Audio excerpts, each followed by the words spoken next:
Today, we have a panel who will share some of the best practices and research related to instructional coaching. And later in this webinar, we'll share how TeachFX helps superpower instructional coaching as well. But first, some housekeeping. Today's session is being recorded.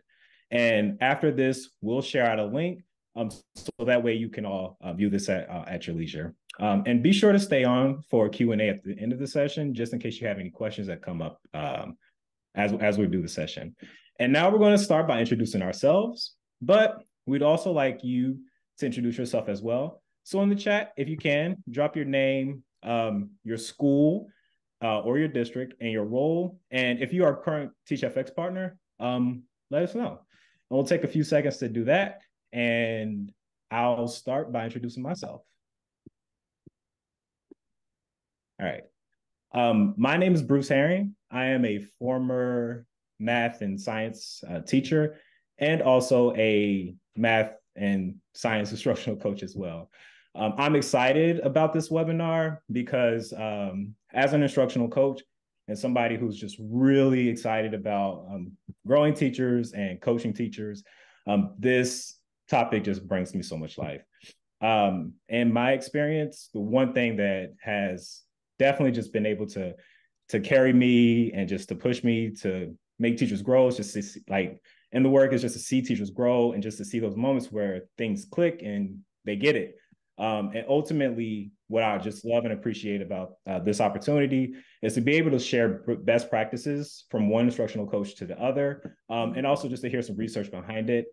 So that way we can leave here with something that we can take into our own practices. So I'm gonna kick it over to Alyssa and she can introduce herself. Hi, everyone. It's so wonderful to be with you this afternoon. My name is Alyssa Van Camp, and I am the head of research at TeachFX. I started my career as a fourth grade teacher and math interventionist in Nashville, Tennessee. And as a teacher, I only received feedback on my teaching for my formal teacher evaluations and just really never received the support I needed to grow in my teaching practice. And so after leaving the classroom, went on a journey to try and figure out ways to provide more scalable and effective supports for other teachers who might be in similar situations. So I spent some time working in education policy and then did my doctoral work in special education, and since have landed at TeachFX. And I'm really excited today to talk to you all about ways in which AI-powered instructional feedback can provide teachers with that support that they need in the moment to really change their practice and improve student outcomes. And now I'm gonna kick it over to Dr. Hill to introduce herself. Oh, please call me Heather. So I'll start off by just saying thank you to Alyssa and Bruce and Rachel for inviting me. This is really very exciting. I think I'm here to be the research nerd, so I'll give you a little bit of sense of my research credentials. I work at Harvard GSE, and I'm also affiliated with Brown's Annenberg Institute. And I've been doing research on math instruction for a long time, since the 1990s. I spend a lot of time looking at classroom video, talking to teachers, trying to understand what makes instruction tick, trying to understand what makes for good experiences for kids in classrooms. And part of that has been doing some studies of teacher coaching. So I have done a couple randomized studies of teacher coaching. I'm engaged in another couple right now. And more so than that, I also have taken a look at the literature. So I have done broad, aggregation of research findings, both quantitatively and qualitatively. So I think I can pass on a little bit about what the research is saying about coaching during this call. Nice. Thank you so much, Heather and Alyssa. And again, if you are joining us, drop your name, your title, what school or district you're from, and if you're a current TeachFX partner with us. All right. So some of you are familiar with TeachFX, and most of you are new to TeachFX. So before we go on, I'll quickly introduce what TeachFX is and share why we are hosting this conversation. TeachFX is on a mission to help every teacher create more meaningful and equitable dialogue in their classroom. Our app provides AI-powered instructional feedback designed to help teachers and see how they're using high-leverage instructional practices to get students talking. Teachers use TeachFX to gather audio in their lessons. They reflect on their own AI-powered instructional insights, from talk time to questioning to think time, and so many other instructional practices that teachers and coaches focus on. And as a coach, your teachers can share their reports with you. But later on in this webinar, we'll definitely talk more about TeachFX. So now let's jump straight into it. All right. So let's set the context. Why are we here today? Yeah. We know that instructional sorry. coaches, it's okay. We know that instructional coaches are integral to teachers' professional growth, and the research and our own experiences support that. So right now, we want to hear from you all. We're going to take a few seconds, and we just want you to drop your thoughts in the chat to answer this question. Why do you think coaches are so important to teaching and learning? We'll take about 45 seconds to do that. So yeah, go ahead and drop your answers in the chat. Fantastic. I'm seeing lots about building effective relationships with teachers, about the importance of teachers getting non-evaluative feedback, which is very different than evaluative feedback, so that they can grow. I seen another comment. Somebody said instructional coaches are thought partners. That's definitely something that I've used and said as I work with teachers. I will take a few more seconds. Alyssa, Heather, any other things stick out to you? Any other comments?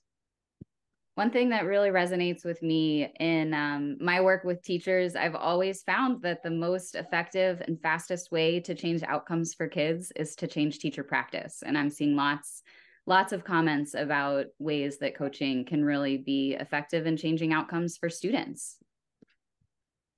Yeah, I think the other thing that I'm seeing is that coaching creates a strong sense of collaboration and relationships. And one of the things that we find in one of our studies is that it actually it caused teachers to stay in teaching more so than teachers who didn't get the coaching. This was a randomized trial. And so that's exactly right. People want to grow. People feel fulfilled when they have a chance to work on something with a thought partner. Nice. I love that. I didn't know that. I learned something new. Yeah, it was bad for the study, but good for the teachers, I guess. There were a lot of people who left it out of the control group. So yeah.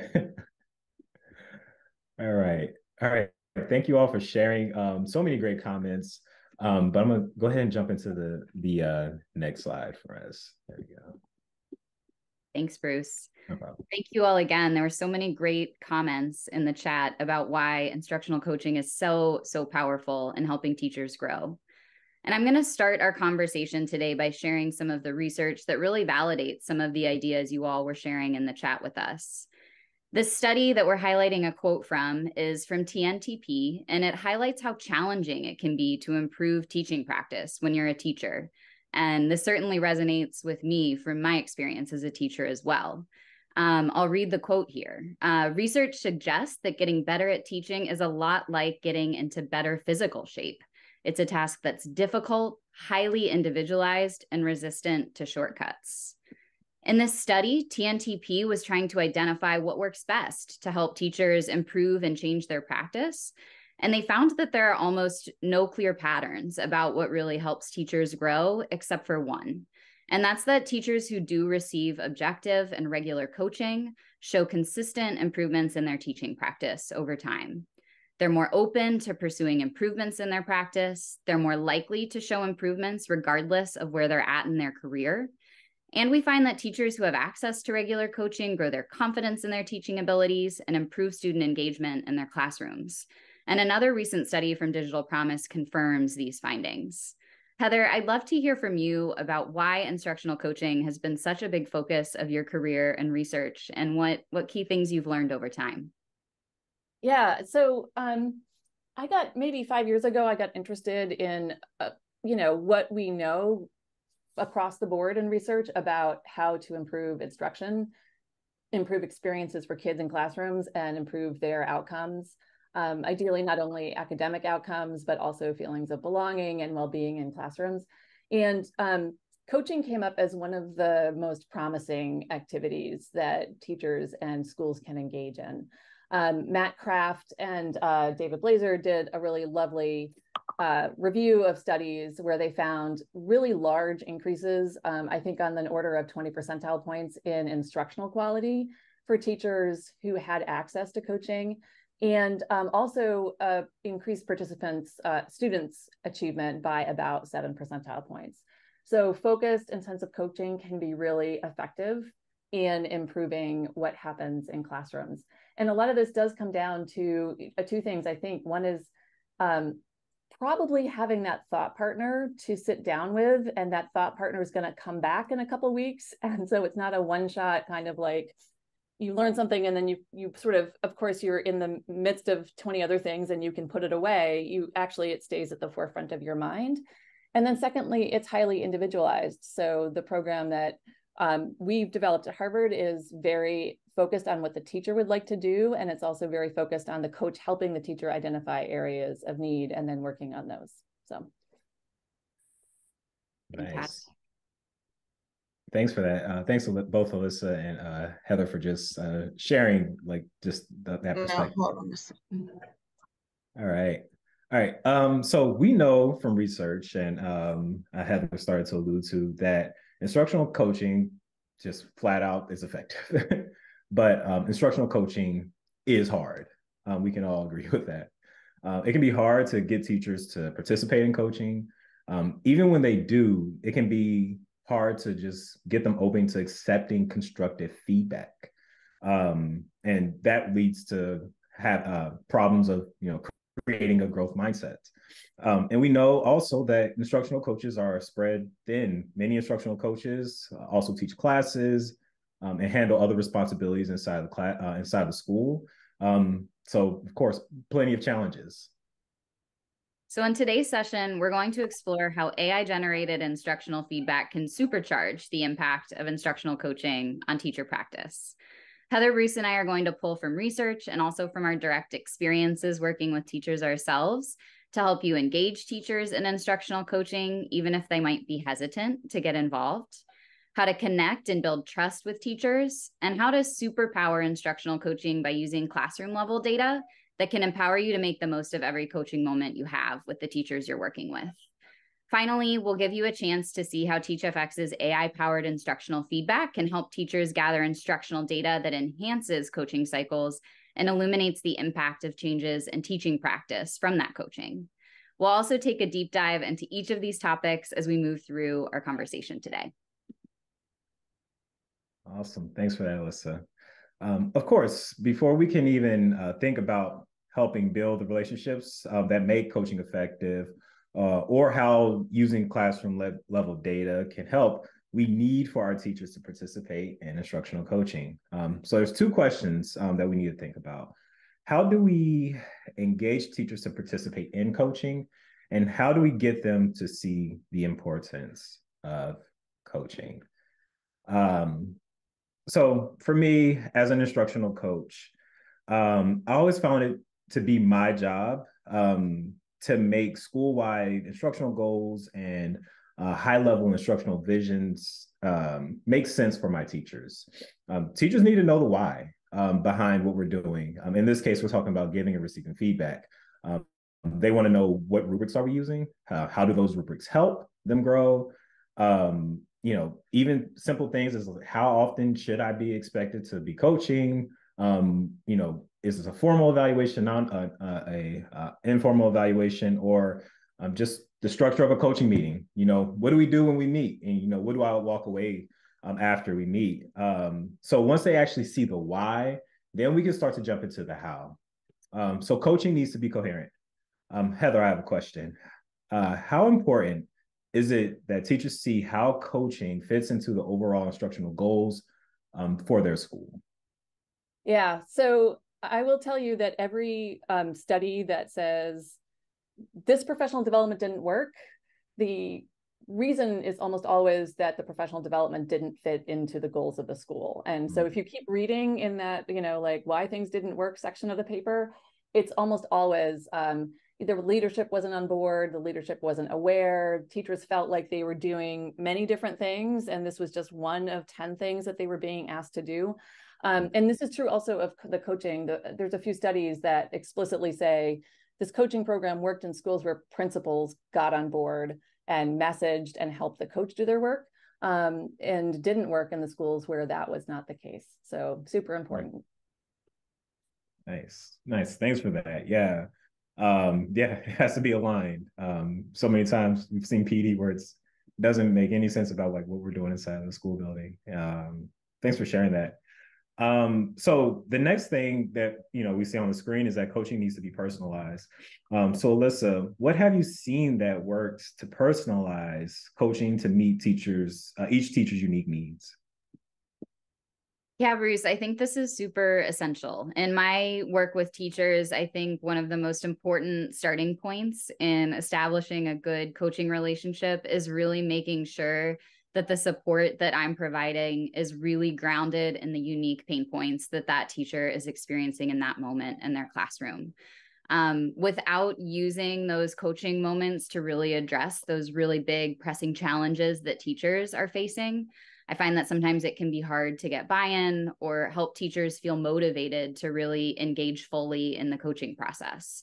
And so I've found that by getting to know teachers, really understanding their classrooms, spending time in those classrooms and seeing what's happening, and making sure that teachers are really empowered to articulate what they really would like help with. And then helping them accomplish those goals over time is super important in creating a cycle that makes that teacher want to come back and continue to participate in coaching and feel reinforced in a way that allows them to truly, really grow in their practice and accomplish those goals. Yeah. Yeah, that's so great. Especially like every teacher has different pain points. And I always think about like instructional coaching as teaching. Like each student is different, each teacher is different, so they're all going to need different support. And I guess that kind of like ties into this third point of coaching also needs to be collaborative. In my experience, it's important that the coach and the teacher work both as collaborators. One way I facilitated this was by creating goals with the teacher in our first or second coaching session of the year. And just sitting down and just like creating these bite-sized actionable steps that us as a teacher coach team can take in order to help them accomplish these goals. But this helped because it helped the teacher and the coach see their developmental roadmap, and it kept us moving in the same direction to their goal. So personalized support is definitely something that ties into collaboration. And thanks to y'all for sharing. So now that we have our teachers enrolled in coaching, now it's time to establish a connection and to build trust with our teachers. So that brings us to our next point, and that's to connect. So to create a coaching connection that opens teachers up to identifying their own growth opportunities, receiving feedback, and trying new practices, coaches must build trust and model vulnerability. So here we go. Jump to the next slide. So what does it mean to model being vulnerable? Here, I'd like to share a story of one of our partners, Diana Torres Rivera from St. Cecilia's in Dallas, Texas. Diana is a coach who's also teaching in the classroom. Talk about juggling multiple responsibilities. Like Diana, according to research, 40% of school-based coaches are also teaching their own class of students. But she recorded her own teaching using TeachFX and reflected on TeachFX's data that she received. And by doing so, she modeled for teachers how to be vulnerable and open to feedback. She then invited her teachers to try TeachFX. And then they were too also open to self-reflecting on their own data, as well as bringing it into their coaching meetings. So Alyssa and Heather, another question. In addition to helping teachers be open to receiving feedback, research has suggested that teachers appreciate and need consistent feedback in coaching.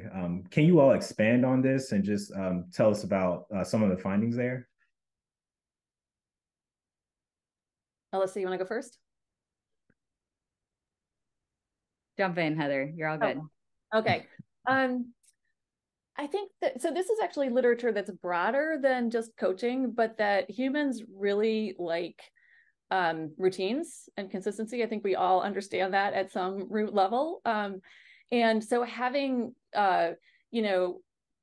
something that is, teachers know what to expect in terms of the feedback that they're going to get, the kinds of conversation that they're going to have with a coach, And then the outcomes. And this is good not only for teachers sort of feeling like they can engage, but it's also good, I think, for coaches too, because it gives coaches a way of saying, all right, now we're going to stick to this script or this sort of agenda, and we're going to stay on, the focus is going to stay on instruction.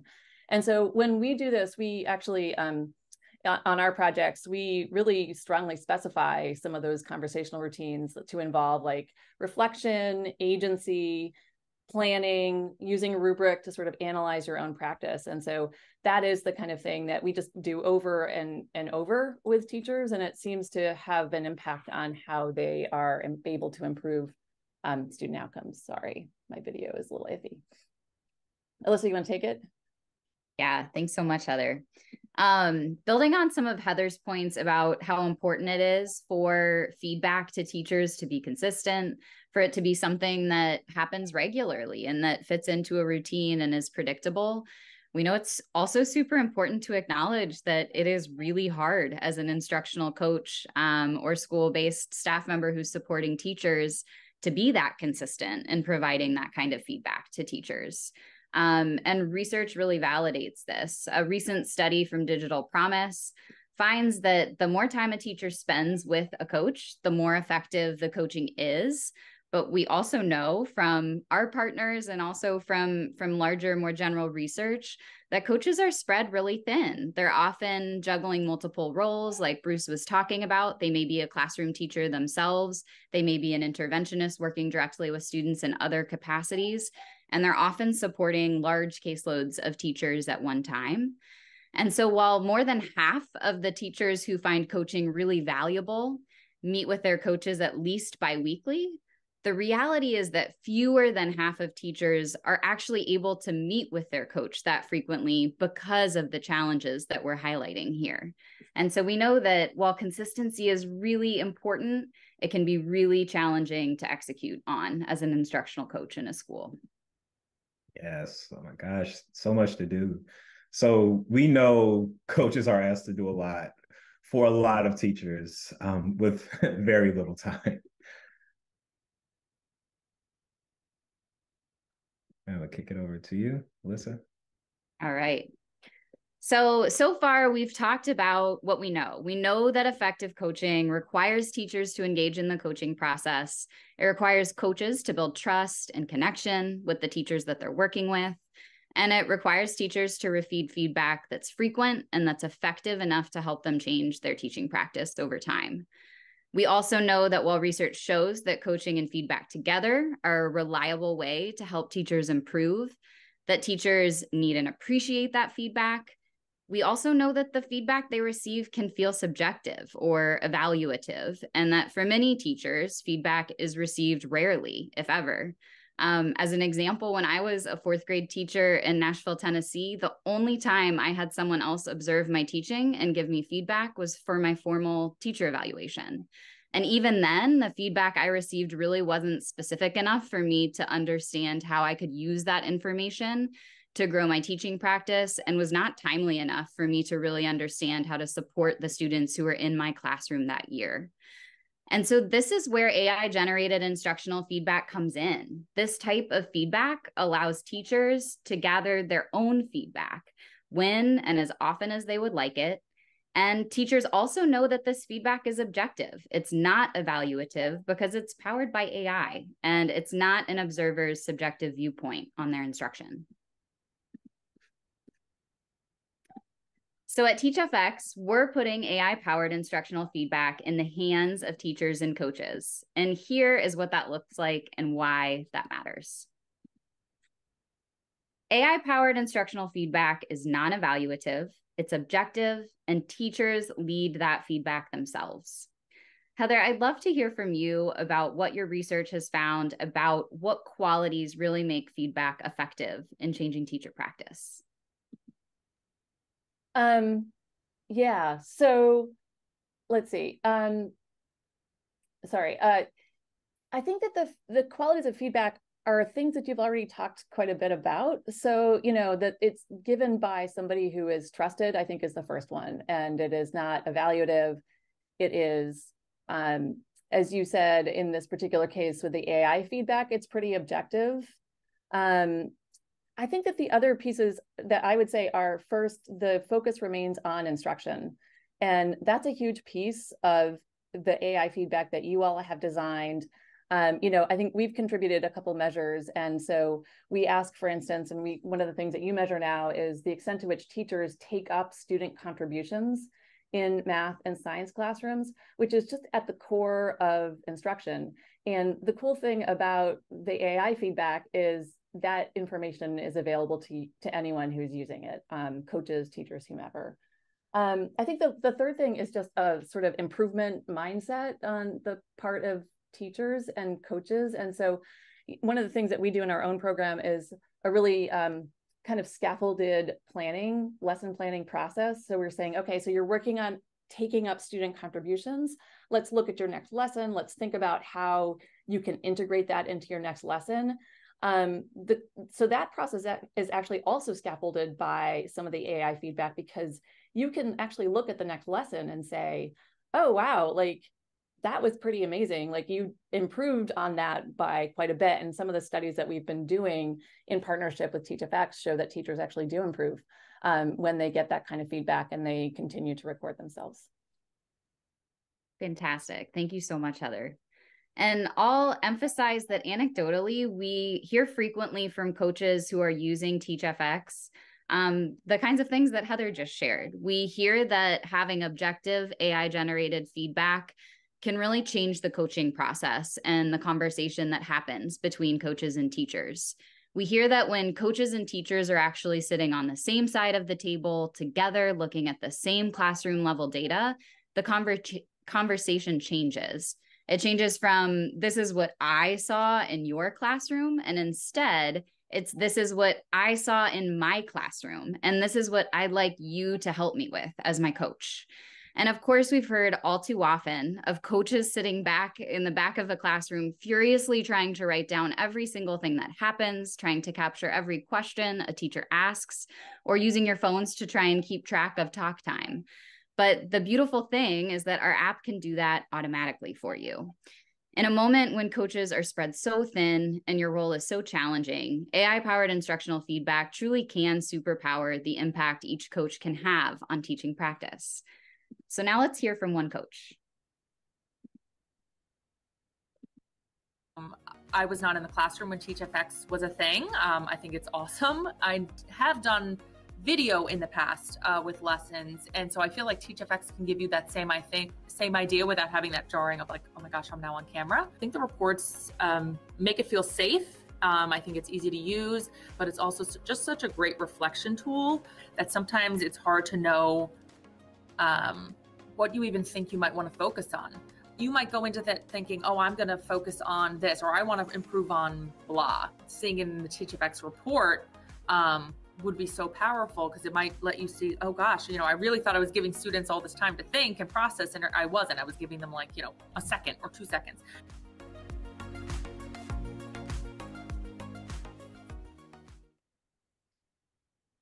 So what is TeachFX? TeachFX is an app that teachers can use to audio record their lesson.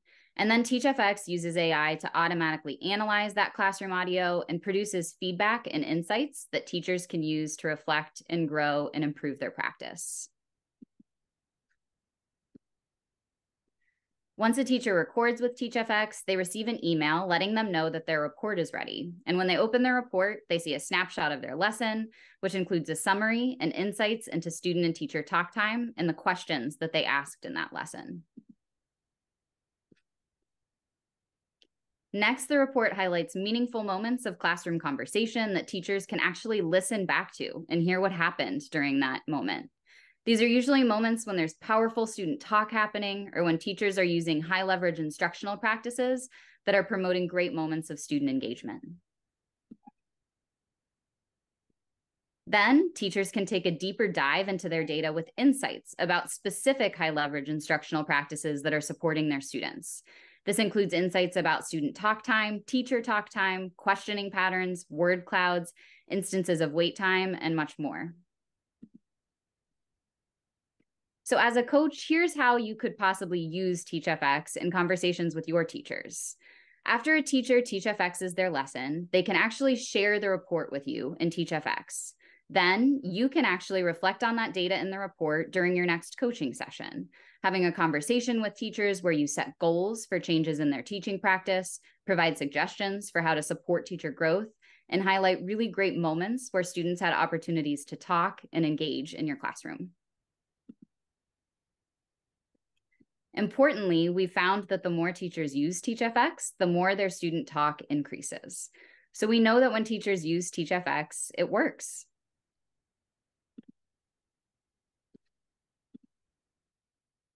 All right. We are about to transition to our Q&A, but first we wanted to give 2 quick next steps for people who are interested in learning more.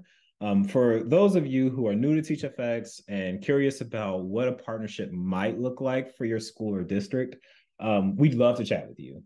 You can use this QR code that's on the screen to schedule time to meet with us, or you can book time with us at teachfx.com/meet. But now we'll take this time to answer any questions that you all may have. You're welcome to type them out in the chat or come off mute and ask us directly. I have a question. Yeah, go ahead. So as I'm looking at it, I'm just trying to think of, audio quality, what kind of device are you recommending that teachers record with? Are there any integrations with something like Swivel where it integrates with like the microphone and the iPad or whatever following the teacher around? How do you recommend those technical aspects to get the best possible and most accurate results within that AI field? I can take that question. Great question, Patty. Thank you. Audio quality is certainly something that we work with and need to get great audio quality. But it turns out that even with a phone or a laptop computer, you can do that. You can also use an external microphone. Depends on what kind of quality, what kind of audio you wanna get with TeachFX. If you're looking to just understand like what percent of time am I talking versus my students versus group talk, you might want to keep it up at the front of the classroom and you can circulate throughout. If you're curious about getting specific audio related to the group conversations that you're having, you can put it on your phone and carry it around with you. So there's also practices you can do as a teacher to kind of encourage your students to share their ideas so that everyone can hear them across the room, and that also helps with our audio quality. But we're happy to chat with you more if you have more specific questions. There's a great question in the chat that I answered briefly, but I wonder if, Lakithia, you want to expand on that question or just hear the panelists expand on what we see our partners do. I just have I've worked in a lot of schools where there were no instructional coaches. And so I'm just trying to envision, like, those teachers very much still need and would benefit from feedback and from this data. So how do you envision this AI structure in those spaces, and what conditions would like a school leader needs to be put into place in order for this to work? That's a really fantastic question. I'll hop in, and then Heather and Bruce, feel free to hop in as well. So we do, and I know Rachel typed this in the chat, but we do have examples definitely of teachers using this with their peers. And so there are oftentimes natural contexts where teachers can engage in conversations about their TeachFX data with each other. And we see this happen in the context of PLCs, where teachers might come together on a weekly basis, bring an example TeachFX report and exchange data, share different ways that possibly the same lesson that they taught across their different classrooms went, provide feedback to each other on what worked and what didn't work, and give each other ideas for how to improve that lesson in the future. We also see this being used in mentoring relationships. So certainly, even if there's not an instructional coach present, if teachers have mentors that they're working with, that's a really great opportunity to have data-based conversations about their practice and to get advice from colleagues about how to grow and improve their practice over time. And then the last thing I would say is that teachers can also use this independently. This is a tool that I wish I had as a teacher that would have been so helpful for me at the end of each day to just take a step back and understand what actually happened in my classroom and to think really concretely about ways that I could improve the next day.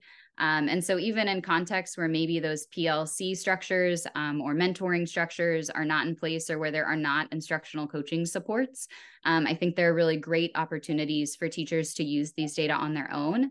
And we do have some examples of studies where even in contexts where teachers are using and reviewing these data independently, we still see growth in their practice and changes in student talk over time. So I do think there's a lot of potential for this to be highly impactful, even when there aren't instructional coaches present to support teachers in working through this data. Yeah, I'll just add on by saying the study that we did with teachers in Utah was not with coaches necessarily. Some teachers did have coaches, but it wasn't universal that teachers were using the feedback with coaches. They were sometimes using it independently, and we did find an effect. So that's important. I think the other thing is to add on to the question, another possibility, this is content specific feedback in many cases. So, the TeachFX team has built pieces of this that are specific to math instruction or math and science instruction. And we know that there's a lot of coaches out there who are generalist coaches and may not feel completely comfortable coaching teachers on mathematics. And so exploring whether this is a good fit and this can help content general coaches do the work around the math instruction is a really interesting area to move forward in, at least from the research perspective. One thing that I'm wondering is, I know we just kind of spoke about how to support people who are working with teachers that don't have coaching support. As somebody who is a coach supporting teachers using this tool, if you do any recommendations or best practices on the synthesis of the report, supporting them in analyzing it, or turning, any next steps around. Definitely. I do think it's important, when there is an instructional coach to help teachers unpack this data, it can be pretty new, right? When teachers don't have a lot of experience getting this detailed of feedback, getting feedback this frequently on their teaching, it can be really helpful to guide them in the ways that they can use this data to make changes in their practice and take clear action steps to know how to improve. And so I think one of the most helpful things, especially when teachers are getting started, is choosing one practice that they can focus on to start. Our insights cover a wealth of different instructional practices and student outcomes that are tied to those practices. And just helping teachers focus on one high leverage practice that they'd like to get better at and focus on improving that over time for a while, I think is a helpful starting point, so that when they dive into that report, which has so much information, they can zoom right in on the practice that they're really focused on.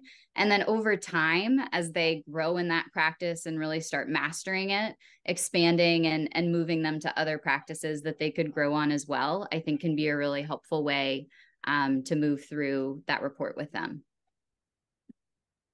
Thank you. Hi. Another great question. Can you guys hear me? Yeah, go ahead. Hey, so my name is Sandra Scott, and I'm in Georgia. And we do have TeachFX. We're using it with our science and our social studies teachers. I'm the social studies instructional coach. And so the thing that I find is that my teachers are saying they keep forgetting to use TeachFX during their lessons. And so I'm trying to see if anybody has a suggestion as to how to remind them, how to make it a part of their routine. Yeah. So in the app, there's a function that teachers can set reminders. That way TeachFX can send them a notification to record. And outside of the app, I know I just talked to a teacher recently, and she has brought her students into using TeachFX. So now that when she gets her AI generated summary report with a nice little picture and it gives like a summary of what the lesson is, she goes over that with the students, and the students are like, hey, miss, hey, mister, what was our image like last time? And it kind of like for the teachers are kind of, I mean, the students are holding the teachers accountable to using it on a more consistent basis. But definitely start with just having teachers set their reminder inside the app. Thank you so much. Yeah, no problem. That's a great suggestion in the chat.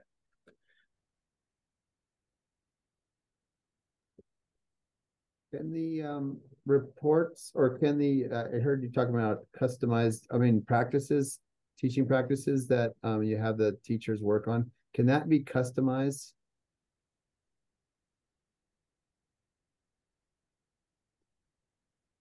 Not at this time. We're really just talking about ways that we could guide teachers to certain parts of the report that are really focused on those practices that they're working on. And so it wouldn't actually change the way that the report looks, but would help teachers navigate that report just more simply. Okay, so there's like a list of practices that teachers can work on within the program, and then they select maybe focuses that they want to work on? Or does Exactly. Yeah, there are a set of practices within TeachFX that the report provides teachers feedback on. And then a really great starting point for a coaching conversation, if you are working with a teacher who's using TeachFX, could be to identify just one of those practices to really zoom in on for the first coaching cycle that you're working on with that teacher. Okay, so it'll give them all the practices of areas they could work on, but you could specifically have them just pick one. Exactly. Okay. And I was curious too, just to kind of maybe visualize it a little better. Do you have like a copy, or like, can we see what a report looks like? Is there any way we could see it? A report from TeachFX?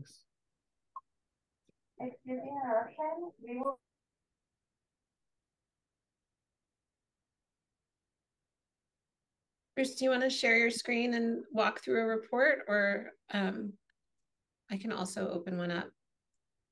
Yeah, let me a second. All right, so here we go. All right, so here is a report from one of our teachers. Her name is Faye. But as you can see, after she's recorded the lesson,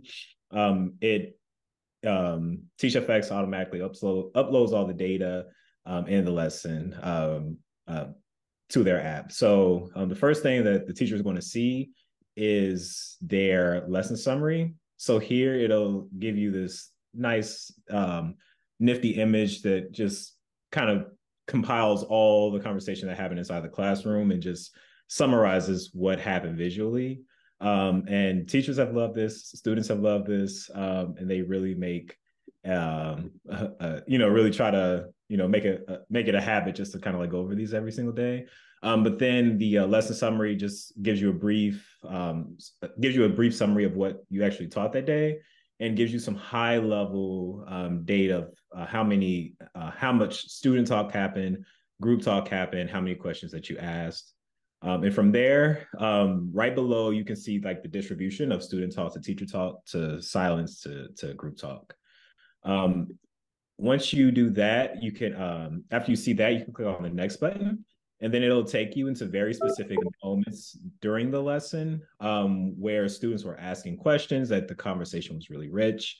And you can either, read what happened in this moment by itself, or you can play it back down here as well. And you see a few of these moments from Ms. Faye. And it just, gives you that quick 1-2 punch of just like what happened, in my class. And once you see your moments, now you can jump into some very specific teacher practices. And some things that we look for as instructional coaches once we go inside of a classroom. So you can see how did student voice look like? What were the long contributions of student talk? What were some short student responses? And just kind of gives you like a high level of that. But then you also have a report for how much teacher talk did you have. You can also look into the types of questions that you asked as well. And then you can break down to think time, word clouds, and then you also have a timeline and a transcript as well.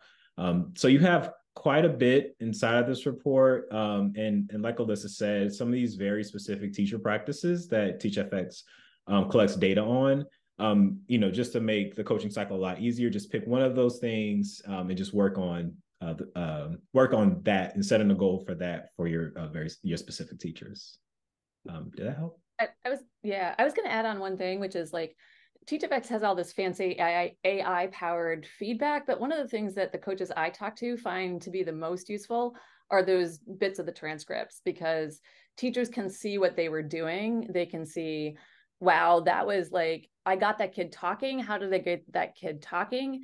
And then there's also opportunity that you can show them the opportunities where they could have done more. For instance, here are some shorter student comments, for instance. That's also super useful, because then as a coach, you can plan with that teacher for ways to get kids talking more. So it's like among the coaches that I have been chatting with about this, the transcript piece is one of the most exciting things, because I know a lot of coaches in the back of the room, one of the things they're trying to do is like write everything down, and like this does it for you. So yeah, it looks like it's kind of one of those what I see, what I hear type observations where it promotes teachers being self-reflective. And I was just curious, are the questions that are asked then, are those used by the AI to involve the needs of the teachers? Because I know if I'm observing a teacher, the types of questions I might ask are in reflection of what I'm seeing that the teacher might want to look at. So I would say, like, how do you know that this worked? Or how do you know that the students all learned this information? And I noticed that there was questions on there, and I wasn't sure if those questions change or if those are always the same questions. So it's actually picking up on questions from that audio recording that teachers made in their classrooms. And so it's feeding back to teachers the questions they asked. And so because each class will be different, those questions are going to be different every time. But like you're talking about, I think one of, and kind of building on what Heather was talking about, I think one of the most effective ways to engage teachers in a conversation about this is to zoom in on when they asked questions that got kids talking, that resulted in long stretches of student engagement, and then also talking to them about other questions they asked that maybe didn't generate a ton of student talk, and using that as a foundation to talk about how they can grow their practice the next day with their students. Yeah, and I noticed those questions, but there's actually another part where it looks like the little guy was talking and asked a little question too, and I was just wondering if that was like through an AI generated response of I don't know, if you go back to the thing, you can kind of see that. What did you notice in this report? Share your thoughts. I was wondering if that's always the same, or is that guided based on maybe what the AI reflected on that the teacher might need to work on those things? Because I know when I'm asking these types of questions, that's what I'm thinking, like, how you're saying that you thought it went well, but like that informs me to say, well, how do you know it went well, right? And I was wondering if that was AI generated, I guess. You're referring to the reflection questions? Yeah, now let's look at a few moments. He's listening. What do you notice? Yeah, exactly. These questions, are these always that always comes up, then these specific? Yeah, those are standard questions. They're not dependent on the data from the classroom audio. Okay, no, they're good questions. They're good questions for sure. Yeah, but I'll add, Eric, sorry to jump in. I'm Jamie. I'm the founder of TeachFX. Some of those framing questions are standardized, but then you'll see that these paragraphs that you're reading here are very much based on exactly what you taught, and sort of pushing the teacher to consider why a moment was effective, for example. So it's sort of a combination. I think your question was basically like, is this like almost like a coach in the sense of it's actually asking questions and prompts? I mean, we try to kind of have some standard things and some things based on what the teacher actually did in that moment. Yeah, that was exactly my question. Yeah. I was wondering if it had those coaching moments, or if it was just basically reflecting on exactly what you did, and if you weren't aware of what you're doing, now you're aware of it. Yeah. I'd love to actually ask Heather a question that's a little bit more high level than I think we can answer that offline. So Heather, I know you've written a lot about the use of, the type of data, let's say the paradigm of data that teachers are reflecting on in their practice on a day-to-day basis. And I'd love to, this conversation has been really focused on the types of data that like happens in the classroom, like these moments of teaching, measures of teaching. But we all know that like the most common practice within education today is reflecting on assessment data, student assessment data. Sorry, we got some barking dogs here. I'd love to hear more about how you think about that and the relationship between assessment data and sort of this type of data, which is coming from the classroom. Yeah, Jamie's asked me a question like 3 minutes to go, which provokes me into like ranting sometimes. All right, so this is the short version. So when I sat down, I was writing for Ed Week before the pandemic, and I sat down and I really tried to understand whether the study of student test score data, interim assessment data made a difference to what happened in classrooms and student outcomes. And the answer was a pretty resounding no. Out of 19 exercises, like, tests of whether this worked, there was 1 positive, 1 negative, and 17 zeros. Like there was really nothing. And if you looked at the qualitative research literature, what you find when people observe teachers trying to study student data and then translate that into instructional practice is that that's a very hard translation process. So teachers look at the student data and for whatever reason, it just doesn't naturally translate into something that they can be doing differently the next day in their class. And that's kind of why I am really into automated feedback and coaching around automated feedback, because teachers get something that is tied to their practice, and then they get support in thinking about how to improve their practice. So it is something to do the next day in their classroom, as opposed to like having to integrate all this data about the students, and like you're not really sure what that says. A lot of teachers aren't really comfortable with it. So I think that this is much more promising. And one of the things that we're thinking about is there a way we can explore using this in PLCs to replace some of the student assessment data? So getting a read of like what's happening in 3rd, 4th, and 5th grade, and sort of trying to get a sense for like, is that effective? Well, first, are teachers comfortable doing that, which is another question, but is that going to be more helpful to teachers because there's something that is actionable coming out of that conversation? But 1 minute left, I managed to do it. Nice. Thank you all again for joining us for this conversation. Rachel has posted the link just to if you want to reach out to us to continue the conversation, or you have any additional questions. So definitely click on that and schedule some time for us. But thanks again for everybody joining us. Thanks to the panelists, and thank you for all the wonderful questions, you all. And please reach out to us to keep this conversation going, but we'll see you all next time. Thanks.